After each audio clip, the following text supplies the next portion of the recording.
Hi guys! So today I'm here to just give you my book resolutions for 2015, my goals for video making, and also my goals for life, basically. So we'll start with the books. So this year I set my Goodreads goal for 70 books, which I did last year as well, and ended up reading 96 books. The reason why I'm not upping the stakes this year is because this year I am looking to stay as stress-free as humanly possible. I've noticed that without really trying or without really pushing myself, I end up reading 1 to 2 books a week, so I'm looking to just stay at that 70 mark because that seems like a good way to keep up that pace. I've noticed that a lot of people are making a goal to decrease their TBR and just buy less books overall, which is really good to just declutter and to stay financially stable and everything like that. So everyone that's doing it, thumbs up to you, that's awesome. Personally, I just don't think that that's something that I want to do. It makes me really happy when I get a book in the mail, and I get so excited about that, and I want to keep that excitement in my life. So as long as I'm still saving money on the side, and as long as I still feel financially stable, I'm still going to buy books when I feel like I would like to. However, what I'm going to do in order to keep the clutter down and in order to keep books from attacking me on the bookshelves because there's so many of them, is that I'm going to cycle out books about every month or so from my bookshelves. I only did that about once or twice last year. Basically, I just look at my bookshelves and I'm like, okay, what books am I just not going to read, or what books have I already read that I don't like enough to keep on my bookshelves? I take them all, put them in a pile, give them to Goodwill. And that's basically it. I'm just going to do that much more often.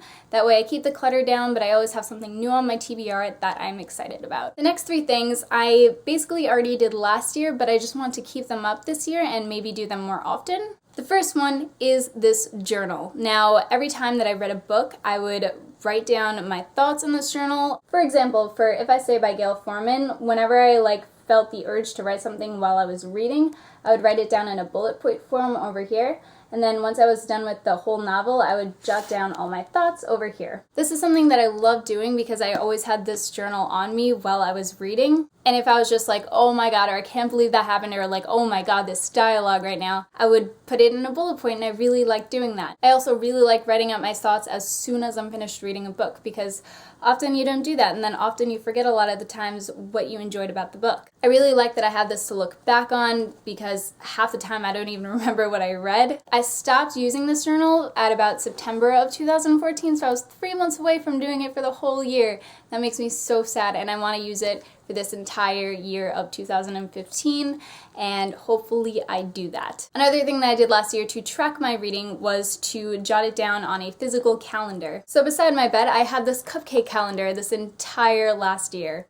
If I just flip to a random page, say you get May, these are all the books that I read last year. As soon as I was finished reading the book, I would write down the book, and generally I would write down the number of pages that were in that book as well. So you'll see I finished Amy and Roger's Epic Detour on the 1st, I finished Dorothy Must Die on the 4th, I finished Insurgent on the 11th, and you'll see I put the page numbers. There's 525 pages in it. There must have been a readathon going on during this week because, oh my lord, that's a lot of books. I just really liked finishing a book and then tracking it on a physical calendar and seeing how many pages were in that book that I just finished. I thought that was really neat. So I'm doing that again this year, and this year, because I donated to Project for Awesome, I got a perk, and the perk was a 2015 YouTuber calendar. So right now I have Grace Helbig and Hannah Hart just right beside my bed, which is beautiful, and then I jotted down my first book that I read this year, and I just finished it, and it was The Disreputable History of Frankie Lando Banks. And I also jotted down the number of pages that were in there as well. So I'm really excited that I'm doing that again this year because I just really liked doing it last year. It was nice. And also for The Disreputable History of Frankie Lando Banks, I wrote a journal entry. So here's my bullet points and here's my thoughts. The last bookish resolution that I have is to write more descriptive Goodreads reviews. I feel like I don't really take advantage of Goodreads as much as I should. I really just mark down the books that I have read and leave it at that. So whatever I write in the journal entries, I'm also going to put in my Goodreads reviews for that specific book. That way you guys can all see my thoughts. That is it for the bookish goals. Now to give you my video goals. So videos, I want to try and make 2 videos a week, and I know that that is not going to happen. I am completely and totally aware of that.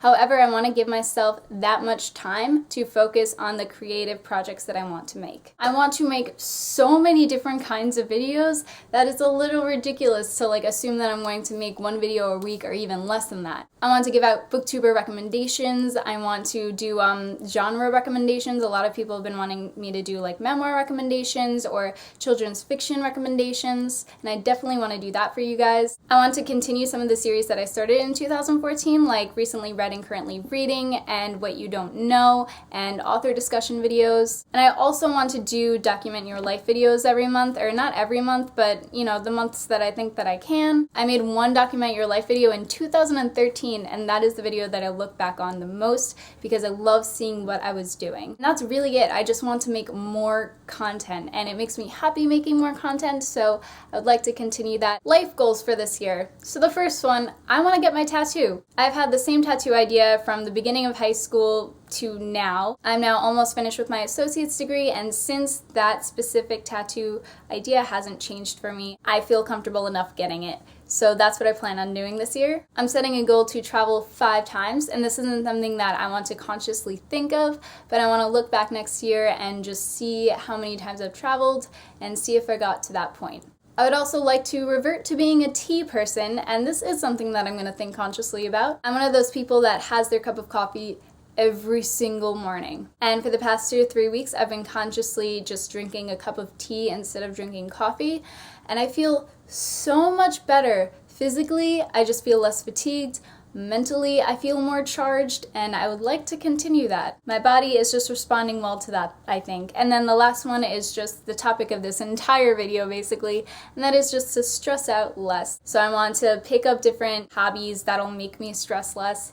I want to try and figure out how to keep my breathing steady. Everything like that, just keep more calm, do what makes me happy, just relax this year. It should be a good year. Down below, tell me what any of your goals are, whether they be reading goals or video making goals, if you want to start making videos this year, if you want to make less videos this year, any life goals that you have, those are interesting. And I hope that you guys are having a wonderful year thus far, even though it's only 5 days in. Bye!